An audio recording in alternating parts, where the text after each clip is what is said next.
ကုသိုလ်ပညာဥစ္စာရဖို့တင်ရဒေတာအမြဲနေ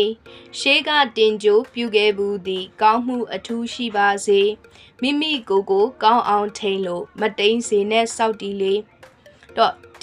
ဒီကဗျာနေကျမတို့ဘာတွေသင်ယူကြမလဲဆိုတော့ပထမဦးဆုံးတော့ကျမတို့မိုးလင်းတာနဲ့တပြိုင်နက်ကျမတို့တနေကုန်မှာနေတဲ့ထိုင်နေစားတယ်တောက်တယ်သွားတယ်လာတယ်ရှာတယ်ဖွေတယ်အဲ့ဒီခါမှာကျမတို့အတွက်လှုပ်ဆောင်မှုတိုင်းမှာကုသိုလ်ရလိုက်လားဒါမှမဟုတ်လို့ရှင်ဥစ္စာရလိုက်လားဒါမှမဟုတ်လို့ရှင်ပညာရလိုက်လားအဲ့တော့ဒါမှမဟုတ်လို့ရှင်၃ခုလုံးရလိုက်လားပေါ့အဲ့လိုမျိုးစမ်းစစ်ဖို့လိုအပ်တာဖြစ်ပါတယ်ကျမတို့ကုသိုလ်ပညာဥစ္စာတစ်ခုခုမှမရဘူးဆိုရင်တော့လူဘဝကိုလာရကြိုးမနှက်ဘူးလို့ကျမကတော့ထင်ပါတယ်ဒုတိယတစ်ချက်ကတော့ဗာလဲဆိုတော့ရှေးကတင်ကြိုပြုတ်ခဲ့ဘူးဒီကောင်းမှုအထူးရှိပါစေတင်ကြိုဆိုတာကြိုတင်ပြောတာကြိုတင်ပြီးတော့ပြုတ်ခဲ့တဲ့ကုသိုလ်ကောင်းမှုရှိရလားလို့ကိုဝေဖန်စမ်းစစ်ဖို့လိုတာဖြစ်ပါတယ်ကုသိုလ်ကောင်းမှုကတော့ကျမတို့နေ့စဉ်လုပ်နေမှပဲရမှာဖြစ်ပါတယ်ဘာဖြစ်လို့လဲဆိုတော့ဒီနေ့ပြုတ်လိုက်တဲ့ကုသိုလ်ကောင်းမှုဒီ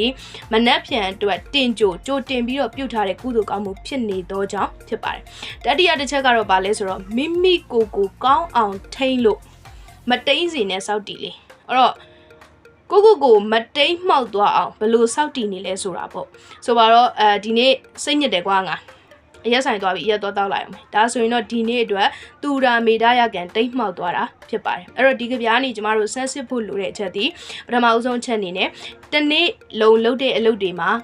ကုသိုလ်ရရဲ့လားဒါမှမဟုတ်လို့ရှင်ပညာရလားဒါမှမဟုတ်ဥစ္စာရလားဒါမှမဟုတ်၃မျိုးလုံးရလားလို့ဆက်စစ်ဖို့ပါပထမတစ်ချက်ဒုတိယတစ်ချက်ကတော့ဗာလဲဆိုတော့ရှေးကတင်ကြိုတင်ပြီးတော့ပြုခဲ့တဲ့ကုသိုလ်ကောင်းမှုတွေရောရှိရလားလို့ဆက်စစ်ဖို့ဖြစ်ပါတယ်တတိယတစ်ချက်ကတော့ကိုမတိမ်မှောက်သွားအောင်ဘယ်လိုဆောင်ထိန်နေလဲဆိုတဲ့အချက်တွေကိုကျမတို့ဆက်စစ်ဝေဖန်မှုလိုတာဖြစ်ပါတယ်လို့ဒီနေ့မှာချစ်ခင်စွာနဲ့မျှဝေလိုက်ပါတယ်ကျေးဇူးတင်ပါတယ်